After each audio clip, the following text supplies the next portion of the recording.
Boa tarde, pessoal.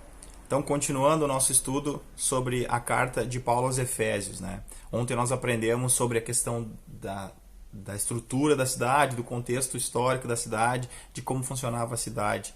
E hoje nós vamos entender agora, a partir do capítulo 1, né, aquilo que é revelado através das Escrituras. Volto a dizer para vocês que a carta de Efésios é uma carta muito rica em revelações. É considerada a carta mais sublime no que diz respeito à explicação da vida, natureza e vocação da igreja. Então seria praticamente impossível nós explicarmos tudo isso que temos para explicar em poucos minutos, né? A ideia é que a gente tenha um panorama geral assim de cada capítulo, né, diariamente. Então, começando o capítulo 1, versículo 1, né, Paulo faz a saudação ali. Paulo, apóstolo de Cristo Jesus, pela vontade de Deus, aos santos que vivem em Éfeso e são fiéis em Cristo, né?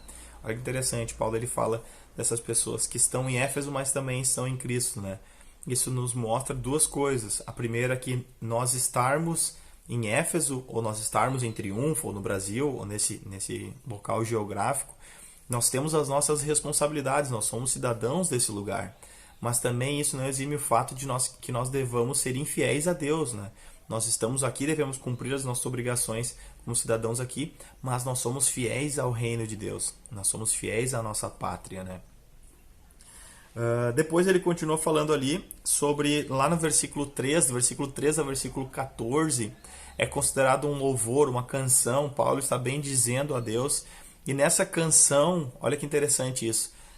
Paulo tem uma canção e depois ele tem uma oração, né? E olha que interessante, muitos fundamentos teológicos, muitos fundamentos sobre a natureza e sobre o estudo e conhecimento de Deus estão aonde? Numa canção e numa oração de Paulo. Ele não está fazendo um texto doutrinário agora, ele está fazendo uma canção e uma oração. Veja que interessante, Paulo canta uma verdade bíblica e Paulo ora uma verdade bíblica. Vamos parar para pensar sobre nós, se as canções que nós estamos cantando são verdades bíblicas, revelam o Filho de Deus, e se as orações que nós estamos fazendo de acordo com a vontade de Deus, né? Então é interessante a gente pensar nisso, né? E nesse parágrafo, que é considerado o maior parágrafo, né, da Bíblia, que começa no versículo 13 e vai até o versículo 14, e é um parágrafo só, é uma ideia só, né? É num fôlego só, vamos dizer assim, que Paulo fala tudo isso, né? Ele fala sobre as bênçãos espirituais, né? Ele fala sobre as bênçãos espirituais. E o que são as bênçãos espirituais? São todas as coisas que Jesus conquistou para que hoje nós possamos, não só hoje, né, mas para que nós possamos cumprir aquilo que Deus deseja que nós cumpramos. Ou seja, tudo aquilo que é necessário para que nós nos tornemos aquilo que Deus quer que nós nos tornemos, e para que nós cumpramos ou façamos aquilo que Deus quer que nós façamos, já foram conquistadas em Cristo Jesus. Certo? Olha que interessante isso. O Giovanni comentou sobre isso no grupo, e é exatamente isso.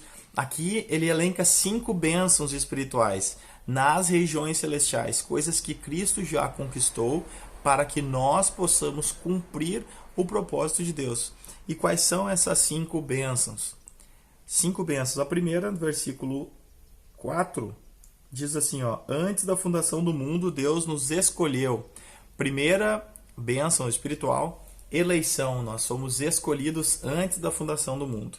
Nós somos escolhidos por Deus antes mesmo do planeta existir. Então, hoje a gente pode pensar assim, por que a gente ainda busca aceitação? Por que a gente ainda busca ser aceito pelas pessoas se Deus nos escolheu, né? E não só nos escolheu, a próxima bênção, ele nos adotou. Olha no versículo 5 lá, nos predestinou para ele, para sermos adotados como seus filhos por meio de Jesus Cristo, segundo o propósito da sua vontade. Então Deus ele nos escolheu e ele nos adotou. Agora nós fomos escolhidos e agora nós temos uma identidade. E que identidade é essa? Nós somos filhos de Deus. Nós somos filhos de Deus de acordo com o propósito e a vontade dele, a soberana vontade de Deus. Deus nos escolheu e nos adotou, né? Deus agora ele nos dá um sobrenome, vamos dizer assim. Deus agora ele nos dá um destino. E ele agora também, na terceira bênção, nele temos a redenção. Redenção o quê? O resgate. Ele nos resgatou, ele pagou a nossa dívida, ele zerou a nossa dívida. E agora nós temos uma vida nova. E aí tu pode até te perguntar, tá, mas como que ele pagou? Tudo que eu fiz foi apagado, foi pago, mas esse preço foi alto, porque eu tenho muito pecado, né? Mas olha que interessante que ele fala no versículo 7. Nele temos a redenção pelo seu sangue, a remissão dos pecados, segundo a riqueza da sua graça, que Deus derramou abundantemente sobre nós em toda sabedoria e entendimento. Olha que interessante isso. Por maior que tenha sido o teu pecado, por pior que tenha sido o teu passado, a graça de Deus supera tudo isso. As riquezas da graça de Deus superam tudo isso, né? Ah, Daniel, mas eu caí de novo. Cara, as riquezas da graça de Deus. É por isso que a Bíblia fala, né, que as misericórdias de Deus se renovam a cada manhã. Todos os dias de manhã, quando a gente acordar, a gente tem que lembrar que nós precisamos da misericórdia de Deus. Nós precisamos disso. E elas são riquíssimas, né?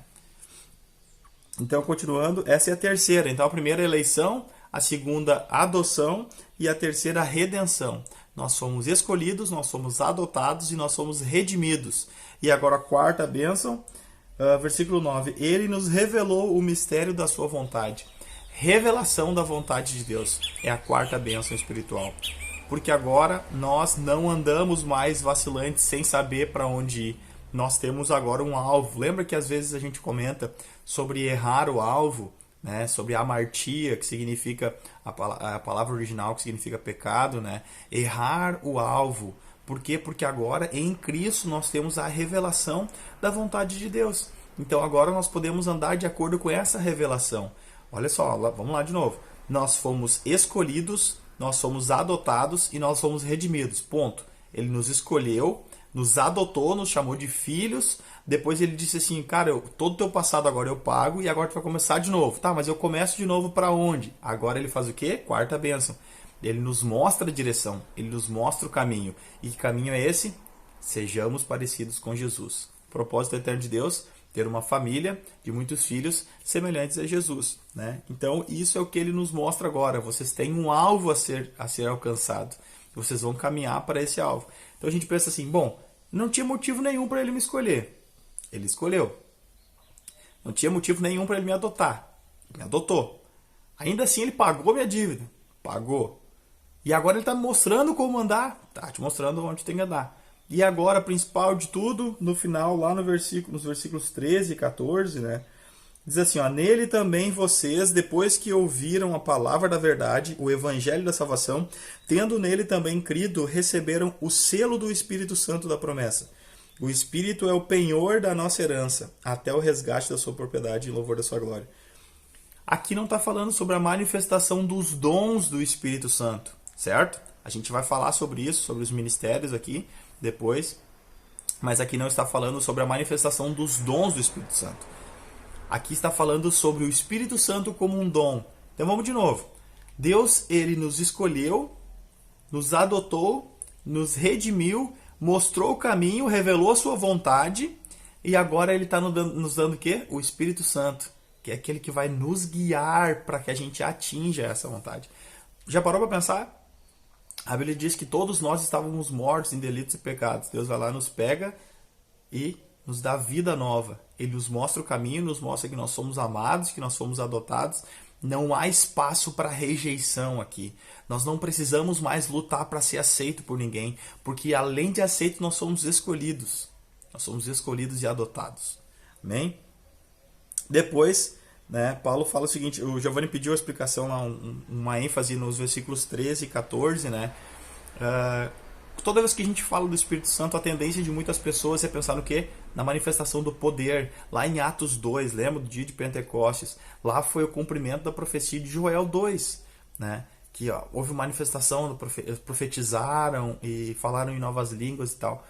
Mas antes disso, lá em João 20, Jesus ele chega para os discípulos e fala assim, ó, recebam do Espírito Santo e sopra sobre eles. Né? E lá não houve manifestação de dons nem nada. Por quê? Porque lá eles receberam o Espírito Santo. E foi o cumprimento de uma profecia. Né? E que profecia era essa? A profecia de que Deus colocaria um coração novo em nós. Né? Nos daria um espírito novo, renovaria isso. Né? Então, existem dois aspectos do Espírito Santo. o Espírito Santo em nós e o Espírito Santo sobre nós. A gente vai falar também nessa carta do Espírito Santo, Deus, o mesmo Deus é por nós, em nós e sobre nós. Mas nesse caso está falando sobre o Espírito Santo dentro de nós. E o poder remete ao Espírito Santo sobre nós. Então, nesse caso aqui, quando nós aceitamos a Jesus, quando nós cremos nessa palavra, nós recebemos o Espírito Santo. Talvez nesse momento de nós recebermos o Espírito Santo não teve manifestação de nenhum dom, mas nós recebemos um coração novo agora, e nós seremos transformados de glória em glória e de dentro para fora através da obra do Espírito Santo.